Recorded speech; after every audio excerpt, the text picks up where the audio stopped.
Ngayon mga suki, gagawa tayo ng pattern ng skirt. Ito yung ating mga sukat. Ang ating waistline ay 28. 36 naman ang ating hips.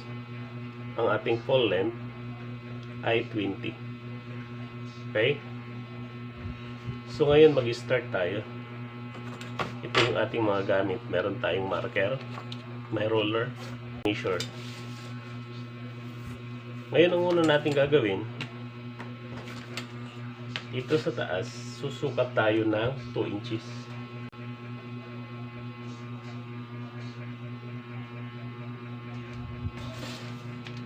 Tapos, lagyan natin ng line.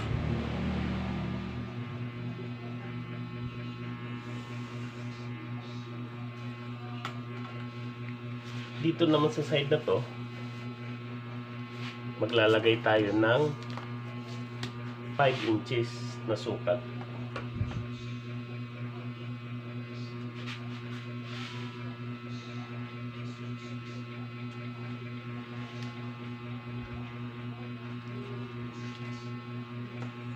Ngayon, lagyan din natin ng line.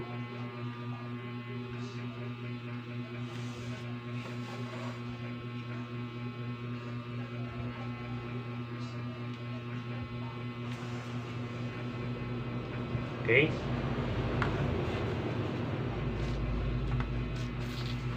Ang una natin gagawin mga suki, sukat tayo ng ating full length. Mula sa line na to, aangat tayo ng 3/4. Kunin natin yung ating full length, 20 inches. Tapos mag-allowance tayo ng 2 inches. Okay? Dito naman sa side na to, ganun din ang ating gagawin. Mula dito sa taas, aangat tayo ng 3/4. Tapos sukat tayo ng 7 inches para sa ating hips. Kunin natin yung ating full length na 20 inches and then 2 inches na fold allowance. Okay? Dito sa ating hips, guhitan natin ng paganyan. Para yan ang ating guide pag nagsukat tayo ng hips. Sa ating finish length naman, lagyan natin ng guhit. So, idiretso lang natin ang ating guhit hanggang dito, mga suki. Ganon din ang gagawin natin sa ating fold allowance.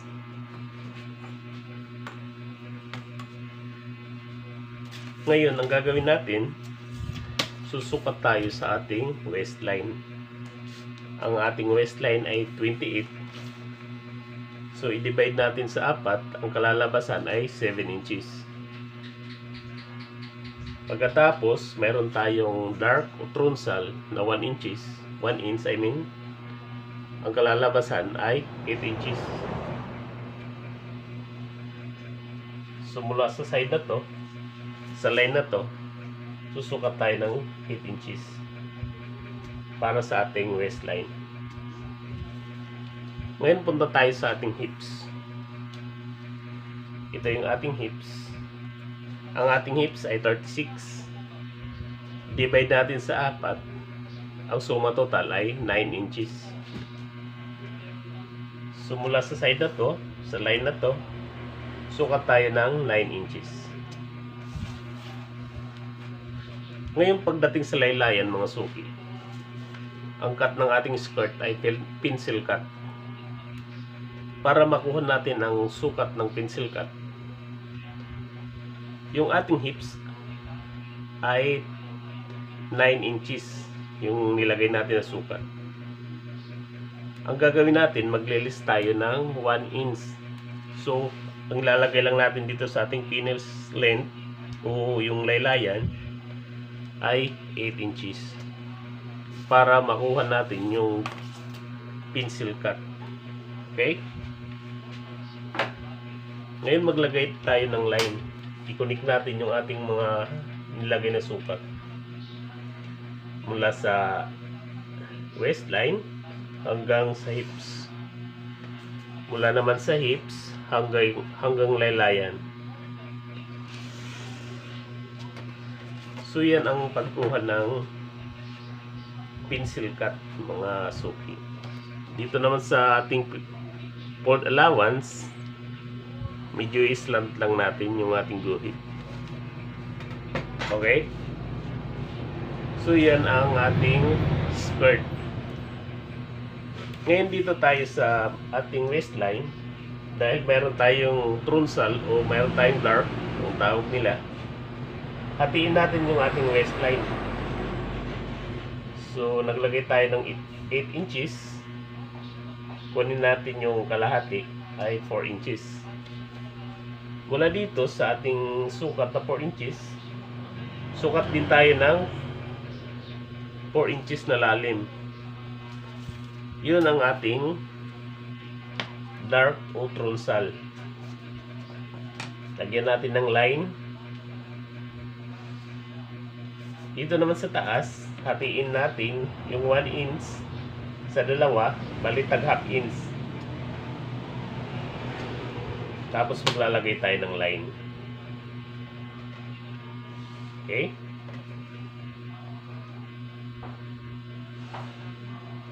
So, ganyan mga suki ang paggawa ng skirt. Pagdating sa ating back, aangat tayo ng half inch. So, ang line natin, idiretso natin.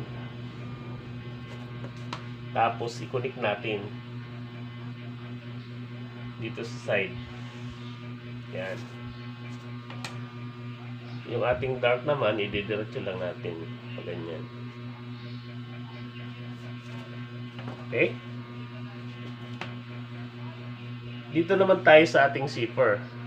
Dahil ang skirt natin ay back zipper, so dito tayo gagawa ng lagay ng zipper. Sukat tayo ng 7 inches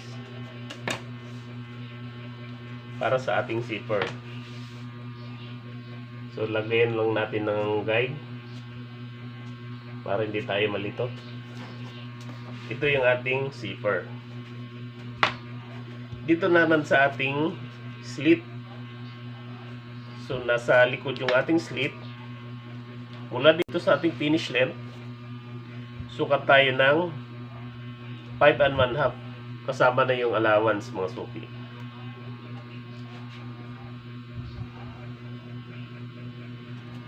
Pagkatapos maglalagay tayo ng line.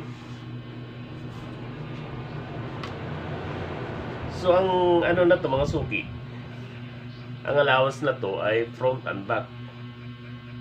I mean left and right, kaliwat kanan ng likod ng ating skirt.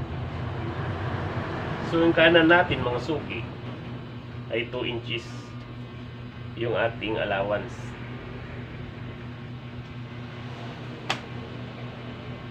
Tapos paglalagay tayo ng line.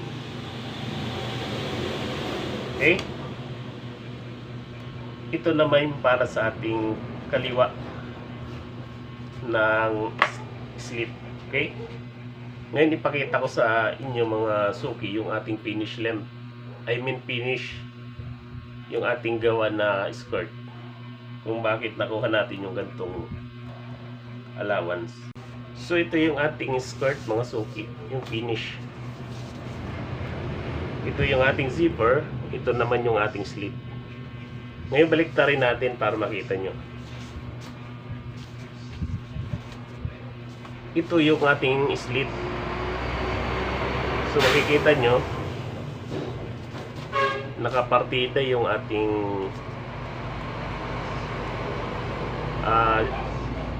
slit mga suki. Ganyan ang paggawa, ang tamang paggawa ng skirt. Okay? So ito yung ating finish. Ngayon dito naman sa side na to, maglalagay tayo ng 1 inch para sa ating allowance.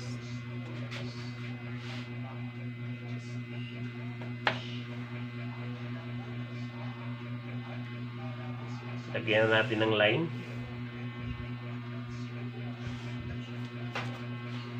Tapos dito sa side na to, ilagay na natin yung ating allowance.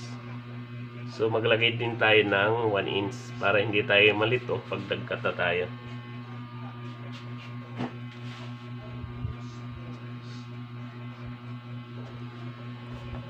I-connect lang natin yung ating mga nilagay na marking.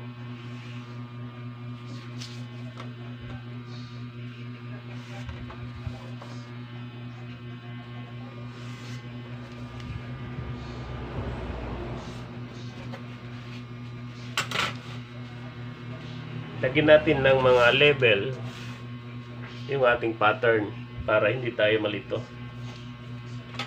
So ito yung ating slit. Ito naman yung finish length ng ating skirt.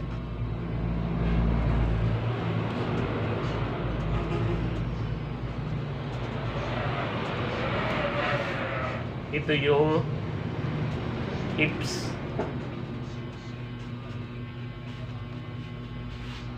Ito naman yung dark. Yung zipper nandito.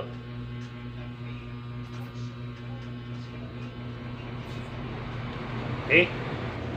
So ganyan ang paggawa ng pattern ng pencil cut na skirt.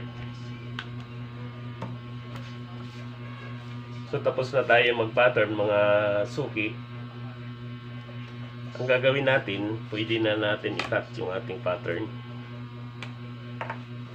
Diretso lang natin dito yung ating guhit para sa ating allowance.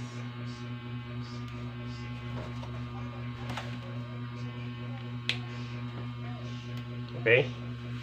So pwede na tayo mag-cut.